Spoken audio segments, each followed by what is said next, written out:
Le cours d'aujourd'hui est un cours de biologie végétale. Les deux groupes de la reine végétale sont les thalophytes et les cormophytes. Pour les thalophytes, par définition, ce sont des plantes atales qui ne possèdent ni tiges, ni racines, ni feuilles.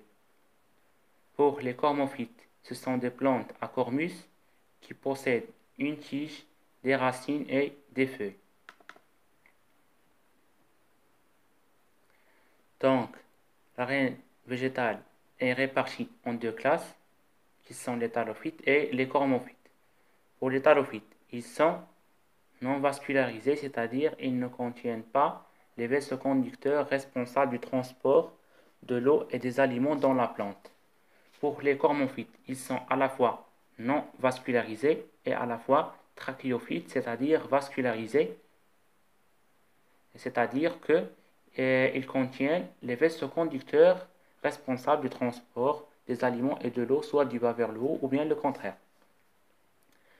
Chez les thalophytes, ils sont des plantes cryptogames, c'est-à-dire leurs organes reproducteurs ne sont pas visibles.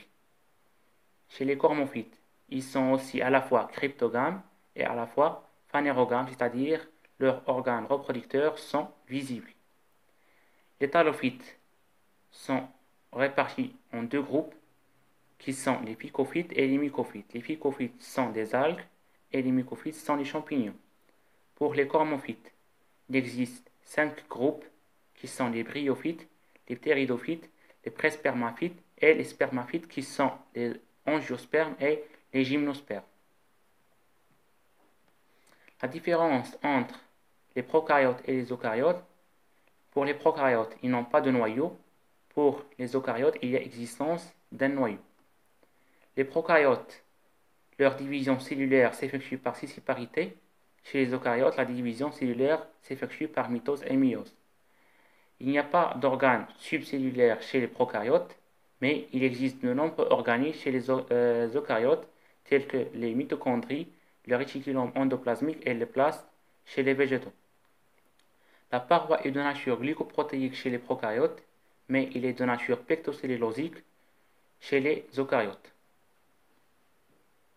Donc, une différence entre les deux groupes des thalophytes qui sont les algues et les champignons. Au niveau de la paroi des algues contient de la cellulose plus la pectine. Chez les champignons, elle contient de la chitine. Le noyau, il existe un seul noyau par cellule chez les algues, mais on peut trouver deux noyaux chez les champignons.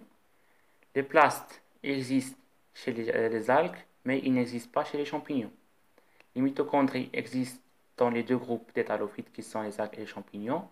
L'appareil cinétique représenté par les flagelles existe chez les algues, mais il n'existe pas chez les champignons. Le mode de vie des algues est aquatique. Chez les champignons, il est aérien. Voilà une photo d'une algue verte qui s'appelle Ulva lactuca et une photo d'une algue rouge qui s'appelle Chondra. Pour l'appareil cinétique représenté par les flagelles, elles peuvent être soit normales, soit pleuronématées, c'est-à-dire ils contiennent des mastigonèmes. S'ils sont présents dans une seule côté, on les appelle des structures péquinées. S'ils sont présents dans les deux côtés de la flagelle, on les appelle des structures pennées ou bien plumeuses. Aussi dans l'appareil cinétique qui est les flagelles, si les cellules contiennent 2 ou 4 flagelles qui sont de taille identique, on les appelle des cellules isocontées. Mais si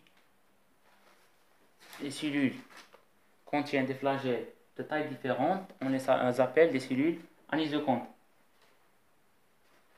Aussi bien si les flagelles sont de structures différentes, on les appelle des cellules hétérocontées. Si les flagelles sont nombreux et répartis en corons,